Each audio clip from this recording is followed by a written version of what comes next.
আসসালামু আলাইকুম। সবাইকে জানাই ঈদের শুভেচ্ছা, ঈদ মুবারক।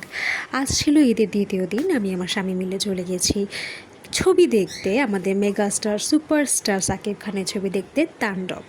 আমাদের বাসার কাছাকাছি মধুমিতা হল আছে, তো এখানেই আমরা গিয়েছি।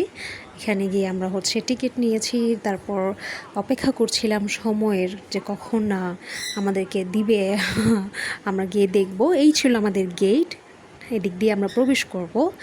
যাই হোক, অবশেষে সময় চলে আসছে, আমরা হলে প্রবেশ করলাম।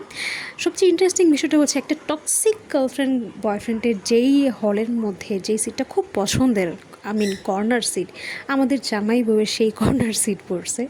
যাই হোক, আমি কর্নার সিট অতটা পছন্দ করি না, বেশি চিপাও লাগে আমার কাছে। তবে এখন কি করার, আমাদের সিট দিয়েছে, এখন কিছু তো করার নাই, তো এটাতে এনজয় করলাম। আর এই তো শুরু হলো আমাদের মুভি। বেশ চমৎকার ছিল মুভিটা। আমরা তো চিপস খেতে খেতে, পানি খেতে খেতে, আরও ড্রিঙ্কস খেতে খেতে মুভিটা শেষ করলাম। মুভিটা চমৎকারই ছিল। সবাইকে অনেক ধন্যবাদ। আশা করব আপনারাও যাবেন মুভি দেখতে।